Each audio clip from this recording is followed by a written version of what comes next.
Baik, Assalamualaikum warahmatullahi wabarakatuh. Selamat datang di channel saya. Pada sesi ini kita akan coba merancang sebuah aliran sistem informasi yang sedang berjalan atau aliran sistem informasi lama ya, singkat ASI lama pada toko ABC. Yang pertama itu pelanggan datang ke toko dengan membawa list belanja.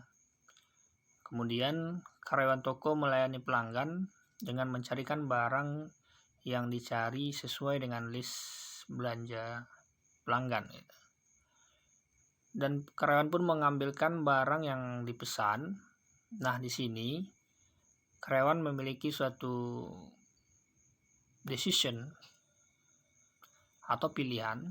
Jika barang tersedia, maka karyawan memberikan checklist pada barang yang sudah dicarikan. Namun jika barang tidak tersedia, maka karyawan akan membuat catatan barang kosong dalam list gitu. Jadi karyawan akan membuat sebuah laporan kepada kasir barang tidak tersedia. Nah, juga membuat laporan tentang barang yang sudah di-checklist atau barang yang sudah tersedia dan dipesan oleh si pelanggan gitu. Nah, itu nantinya akan dibuatkan faktur oleh kasir, faktur penjualan untuk pelanggan serta sebagai arsip. Nah, jadi dari proses belanjanya pelanggan tadi akan didapat dua buah laporan kepada kasir, barang yang sudah dipesan dengan membuatkan faktur penjualan, dan juga barang yang kosong atau stok yang tidak tersedia di toko nantinya akan dilaporkan kepada kasir untuk dibeli oleh pimpinan atau disediakan oleh pimpinan nantinya. Nah, kemudian dari faktur yang sudah dibuat itu kasir akan membuat laporan harian, bulanan, bahkan tahunan untuk dilaporkan kepada pimpinan. Kemudian tahap berikutnya adalah setelah kita lakukan analisis dari soal tadi, kita akan tentukan dulu entity-nya. Jadi ada 4 entity, itu ada pelanggan, karyawan, kasir, dan pimpinan gitu. Dari soal di atas. Baik, berdasarkan entity tadi, kita coba rancang aliran sistem informasinya menggunakan Visio. Nah, kita lihat lagi entity-nya ada 4 tadi ya. Pelanggan, karyawan, kasir, dan pimpinan. Dalam Visio itu ada beberapa simbol-simbol yang bisa kita gunakan. Kita gunakan dulu divided process untuk membuat kolom-kolomnya biar lebih rapi.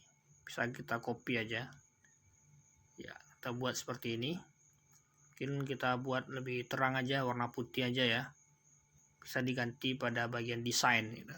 Di bagian desain ambil yang tak ada warnanya gitu, sehingga dia bisa lebih jelas ketika kita melihatnya.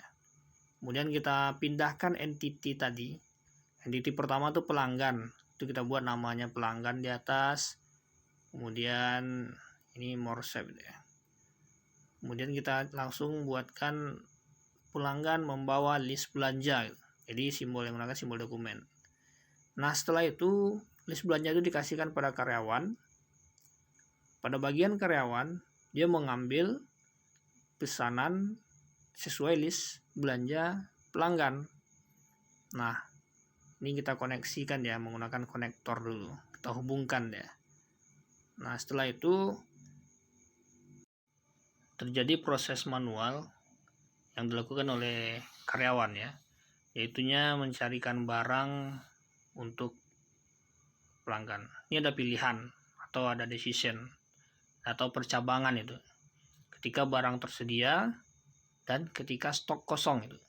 Nah, yang pertama ketika stok tersedia dia akan ada dokumen barang yang tersedia gitu. Jadi dia keterangannya nanti dalam koneksinya kita buat ada gitu. Nah, ini kita buat di situ ada. Ya, seperti itu ya.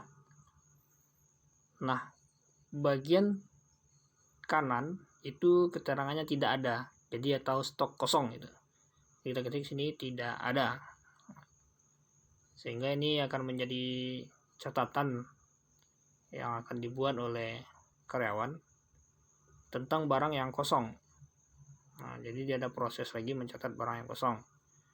Nah, dari hasil proses ini akan dapatlah data atau dokumen barang yang tidak tersedia atau barang yang kosong untuk dijadikan laporan kepada kasir sebagai dokumen barang yang kosong.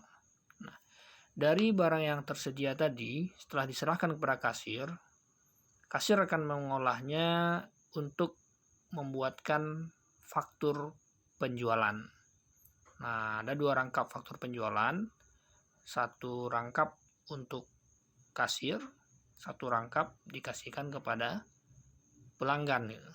Tapi sebelumnya itu akan ditandatangani dulu oleh pelanggan dua-duanya, baru nanti akan direkap kembali oleh kasir sebagai bahan dalam membuat laporan penjualan. Oke, kita lihat gambaran aliran sistem informasi yang sedang berjalan yang sudah hampir komplit. Tidak tertinggal nih konektor antara barang yang tersedia tadi diserahkan kepada kasir sebagai dokumen membuat faktur penjualan. Itu konektornya tertinggal tadi ya. Nah, di sini sudah terlihat bagaimana aliran daripada pelanggan, karyawan, kasir, dan pimpinan ya.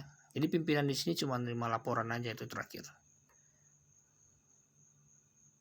Nah, yang dibuat oleh kasir ada 2 laporan.